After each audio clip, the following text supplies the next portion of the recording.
Study point. आज हम class 12th history का 6 चैप्टर करने वाले हैं। हमारे चैप्टर का नाम है भक्ति और सूफी परंपराएं। इसके एमसीक्यू क्वेश्चन करने वाले हैं। अगर आपने इससे पहले की 5 चैप्टर की वीडियो नहीं देखी एमसीक्यू की तो जरूर जाके देखना। उसमें मोस्ट इंपॉर्टेंट एमसीक्यू क्वेश्चंस हैं जो आपके एग्जाम के पॉइंट ऑफ व्यू से इंपॉर्टेंट है, इसलिए मैंने करवाए हैं। तो जरूर आप देखना एक बार। इस वीडियो को हम स्टार्ट करते हैं। हमारा फर्स्ट क्वेश्चन है, भक्ति आंदोलन का उद्देश्य क्या था? केवल शास्त्रों का प्रचार, ईश्वर के प्रति प्रेम और भक्ति को बढ़ावा देना, जातिवाद को बढ़ावा देना, केवल मंदिरों का निर्माण। तो ये 4 ऑप्शंस हैं। इसका हमारा करेक्ट आंसर जो है वो ईश्वर के प्रति प्रेम और भक्ति को बढ़ावा देना है। नेक्स्ट क्वेश्चन है हमारा, निर्गुण भक्ति की प्रमुख विशेषता क्या थी? तो इसका जो करेक्ट आंसर है इन्हीं में से कोई है। तो हम अपने ऑप्शंस को पढ़ते हैं पहले। मूर्ति पूजा पर जोर, भगवान के सगुण रूप की पूजा। नेक्स्ट ऑप्शन है निर्गुण रूप में भगवान की पूजा या फिर कर्मकांडी रीति रिवाज का प्रधान। तो इसका करेक्ट आंसर जो है हमारा C option is correct answer, निर्गुण रूप में भगवान की पूजा करना। नेक्स्ट क्वेश्चन है, थर्ड क्वेश्चन, कौन से संत जो थे वो रामकृष्ण परमहंस से पहले भक्ति आंदोलन के ना नेता थे, ऐसा माना गया। तो तुकाराम जी या फिर सूरदास जी, रामानंद जी और मीराबाई। तो रामानंद जी हमारे ये करेक्ट आंसर है। फोर्थ क्वेश्चन है, सूफी संतों का प्रमुख उद्देश्य क्या था? इसके ऑप्शंस हमारे केवल ध्यान और तपस्या, ईश्वर की याद में जीवन बिताना, धार्मिक कट्टर कट्टरता होती है ना लोगों में, धार्मिक कट्टरता का प्रचार या फिर मूर्ति पूजा। तो आंसर है हमारा ईश्वर की याद में जीवन बिताना। पांचवा क्वेश्चन है, किस संत ने भक्त जो थे उन्हें रामकृष्ण परमहंस की उपासना के बारे में सबसे पहले लिखा था? तो रामानंद जी थे या फिर कबीरदास जी, नानक जी थे या फिर चैतन्य महाप्रभु जी। तो हमारा करेक्ट आंसर चैतन्य महाप्रभु जी है। सिक्स क्वेश्चन है, सूफी संप्रदाय का संस्थापक कौन था? तो अल्लाह हजाज।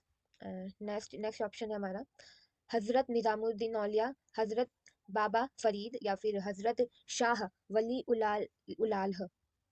तो करेक्ट आंसर आपको दिख रहा होगा यहाँ पे, B option is correct answer, Hazrat Nizamuddin औलिया।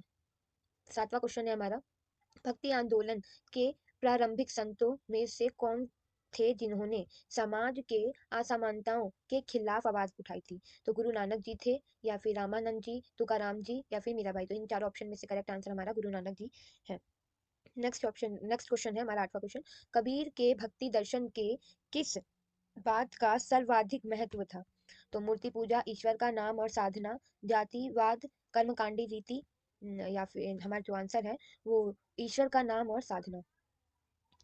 हमारा नौवां क्वेश्चन है, सूफी संप्रदाय के चिश्ती सिलसिले के प्रमुख संत कौन थे? तो बाबा फरीद, हजरत निजामुद्दीन औलिया या फिर संत तुकाराम, शेख अब्दुल कादिर कादिर जिलानी। तो करेक्ट आंसर हमारा हजरत निजामुद्दीन औलिया है। नेक्स्ट क्वेश्चन है 10वां हमारा, किस संत ने साईं बाबा के रूप में भक्ति परंपरा की महत्वपूर्ण भूमिका अदा की थी? तो संत रामानंद जी, संत चैतन्य महाप्रभु जी या फिर संत तुकाराम जी या फिर संत साईं बाबा। तो साईं बाबा जी। 11वां क्वेश्चन है, ध्यान और तपस्या के माध्यम से ईश्वर को प्राप्त करने वाले संत कौन थे? तो कबीरदास जी या फिर गुरु नानक जी, रामानंद जी, सूरदास जी। तो करेक्ट आंसर हमारा कबीर थे। 12वां क्वेश्चन है हमारा, किस संत ने भक्ति के विचारकों को ध्यान और प्रेम के रूप में प्रस्तुत किया था? तो रामानंद जी, संत तुकाराम जी, गुरु नानक जी या संत सूरदास जी। तो सूरदास जी। 13वां क्वेश्चन है हमारा, भक्ति आंदोलन के संतों ने किस परंपरा को प्रमुखता दी थी? तो कर्मकांडी परंपरा या फिर मूर्ति पूजा, पूजा सगुन जो पूजा होती है या फिर निर्गुण पूजा। आपको सगुन और निर्गुण पूजा में आपको अंतर पता है? अगर पता है तो मुझे कमेंट बॉक्स में कमेंट करना। हमारा करेक्ट आंसर निर्गुण पूजा है। मिर्जाज गालिब किस परंपरा से थे? मिर्जा गालिब जो ये नाम है इससे पता चल रहा होगा आपको कि वो सूफी परंपरा से होंगे, और ये हमारा करेक्ट आंसर भी है। नेक्स्ट क्वेश्चन है, सुन्नी और सिया मतों में भेद को किस सूफी संत ने नकारा था? ये जो सुन्नी और सिया जो है इनमें जो मतभेद थे तो उनमें कौन से सूफी संत थे जिन्होंने ये नकार दिया था? तो हजरत निजामुद्दीन औलिया या फिर शेख अहमद सर हिंदी, और नेक्स्ट है मीरा बखाशी या फिर बाबा फरीद। हमारे हजरत निजामुद्दीन औलिया ने किया था। नेक्स्ट है, मीराबाई की भक्ति का प्रमुख उद्देश्य क्या था? भगवान कृष्ण के प्रति अनन्य प्रेम, राम के प्रति, गुरु नानक जी के प्रति। आपको पता होगा कि मीराबाई जी कृष्ण जी की भक्ति करती थी, तो इसका करेक्ट आंसर हमारा ए ऑप्शन ही होगा।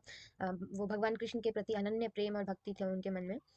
अ, 17 क्वेश्चन है हमारा, सूफी परंपरा में किस तरह का संगीत उपयोग किया जाता है? केवल शास्त्रीय संगीत, या फिर ये कव्वाली, गजल जो होता है वो, या फिर लोक संगीत, भजन और कीर्तन? तो हमारा भी करेक्ट आंसर है गजल और कव्वाली। नेक्स्ट है हमारा, भक्ति आंदोलन के संदर्भ में निर्गुण भक्ति का क्या अर्थ है? ये देखो मैंने क्वेश्चन पूछा था, दोनों में से अंतर बताना आप। पर ये क्वेश्चन ही आगे तो आपको पता चल जाएगा। भगवान का मूर्ति रूप में पूजा करना, या फिर साकार रूप में पूजा करना, या फिर बिना किसी रूप या गुण वाले भगवान की पूजा करना, या फिर केवल देवी देवता की पूजा करना? तो निर्गुण में ऐसा होता है कि बिना किसी भगवान की मूर्ति के पूजा करते थे, वो गुण वाले भगवान की पूजा नहीं करते थे। ऐसे ही वो भगवान को मानते थे, और कोई मूर्ति मतलब वो मूर्ति की पूजा नहीं करते थे। करेक्ट आंसर हमारा सी है।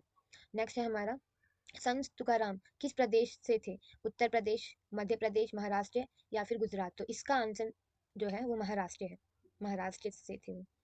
नेक्स्ट क्वेश्चन है 25, किस सूफी संतों ने सबका मालिक एक का संदेश दिया था? तो गुरु नानक जी, या फिर बाबा फरीद, हजरत निजामुद्दीन औलिया, फिर हजरत शाह वली उल्लाह? तो इसका जो करेक्ट आंसर है गुरु नानक जी ने दिया था। 26 क्वेश्चन है हमारा 26, सूफीवाद का कौन सा सिद्धांत था जो प्रेम, भक्ति और सत्य के साथ गहराई से जुड़ा था? अटल श्रद्धा, या फिर रहमानी प्रेम, भक्ति मार्ग? तो रहमानी प्रेम, ठीक है, ये B is correct answer, Rahmani Prem था।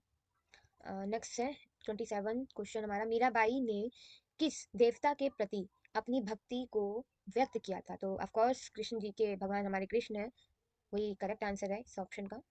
नेक्स्ट क्वेश्चन है हमारा, किस कबीर के किस धार्मिक परंपरा को आलोचना की थी? मतलब कबीर ने किस धार्मिक परंपरा की आलोचना की? तो ये मूर्ति पूजा और कर्मकांडी रीति, मुसलमान धर्म की, जैन धर्म की, या फिर बुद्ध धर्म की? तो यही है हमारा बीस करेक्ट आंसर, मूर्ति पूजा और कर्मकांडी रीति का उन्होंने विरोध किया था। 29 क्वेश्चन, भक्ति आंदोलन के संदर्भ में सगुन का क्या अर्थ है? देखो मैंने जो क्वेश्चन पूछा था उस क्वेश्चन आ गया, आपको आंसर भी पता चल जाएगा। शगुन भक्ति, निर्गुण भक्ति, निर्गुण भगवान, या फिर बस एक भगवान की पूजा करना, या फिर गुणात्मक रूप से भगवान की पूजा करना, या फिर समर्पण और साधना के साथ? तो हमारा सी इज करेक्ट आंसर, गुणात्मक रूप में भगवान की पूजा करना, मूर्ति पूजा, इसे सगुन भक्ति कहते हैं। हजरत निजामुद्दीन औलिया की 30वां क्वेश्चन है हमारा, हजरत निजामुद्दीन औलिया की प्रमुख उपदेश विधि क्या थी? केवल ध्यान और साधना, प्रेम और सत्य की साधना, मुसलमानों के धर्म का प्रचार, कर्मकांडी रीति रिवाज का पालन? तो उन्होंने प्रेम और सत्य साधना की बात की थी। 32 क्वेश्चन जो है हमारा, ये भक्ति आंदोलन के कौन से संत ने साकार रूप से भगवान की पूजा की थी? तो कबीर दास जी, सूरदास जी, मीराबाई या गुरु नानक जी? तो सूरदास जी ने साकार रूप से की थी पूजा। कृष्ण 33 क्वेश्चन हमारा ये, कृष्ण भक्ति का प्रसार किस संत ने किया था? तो ये मीराबाई जी ने किया था, हमारी जो मीराबाई जी हैं उन्होंने ही किया था। ये देखो इसका आंसर मेरे को आपसे पूछना चाहिए था, बस मैं वैसे तो मैंने आपको बता दिया। 38वां क्वेश्चन जो है ये हमारा, आई थिंक नंबरिंग में कुछ मिस्टेक हो गया है, टाइपिंग में नंबरिंग जो यहाँ पे हो रहा था ना उसमें मिस्टेक हुई है। 34 क्वेश्चन है, भक्ति आंदोलन के समय में प्रेम का प्रमुख आधार क्या था? भगवान के प्रति प्रेम, समाज के प्रति प्रेम, ब्राह्मणों के प्रति प्रेम, या फिर मठों के प्रति प्रेम? तो भगवान के प्रति प्रेम था। ये 35वां क्वेश्चन होगा हमारा, एक मिनट, इसे रहने दो। 35 क्वेश्चन है हमारा, कबीर ने किसी गुरु के रूप में स्वीकार किया था? हमारे कबीर के गुरु कौन थे? तो संत सूरदास जी, या फिर रामानंद जी, गुरु नानक जी, या फिर तुकाराम जी? तो इसका आंसर आपको मुझे कमेंट करना होगा। इसमें मैंने क्वेश्चन में तो ये इसी का आई मीन आंसर पूछ रही हूँ, कमेंट करके बताना। एक ही क्वेश्चन है, और आगे मैंने जो पूछा था उसका भी आंसर मुझे देना। क्वेश्चन नहीं था, ऐसी नॉर्मल मैंने आपको किया। तो thank you so much watching my video, and subscribe my channel. मेरे से जुड़े रहो, आपके एग्जाम में आपकी हेल्प होगी मेरे वीडियो के थ्रू, आपके लिए जो वीडियो बन रही है। और ये एमसीक्यू वाले जो क्वेश्चन कंप्लीट हो जाएंगे ना, तो उसके बाद मैं आपको 8 नंबर वाले क्वेश्चंस प्रोवाइड करवा दूंगी हर चैप्टर के, और पहले भी मैंने करवाए हुए हैं। तो अगर आपने मेरे चैनल को विजिट नहीं किया तो जरूर जाके देखना, 8 नंबर वाले क्वेश्चन, 3 नंबर वाले क्वेश्चन, 5 नंबर वाले क्वेश्चन सब करवाए हुए हैं, पर सारे चैप्टर के नहीं करवाए। तो वो भी मैं करवा दूंगी, पहले आप वो कर लीजिए, वो देख लेना। और जब ये वीडियो जो मेरी एमसीक्यू वाली सारे चैप्टर की हो जाएगी कंप्लीट, तो फिर मैं आपको वो भी चैप्टर के 8 नंबर वाले क्वेश्चन प्रोवाइड करवा दूंगी जिनके मैंने नहीं करवाए। तो मेरे चैनल को सब्सक्राइब करके रखिए, बेल आइकन को प्रेस करिए। Once again thank you so much, bye bye everyone.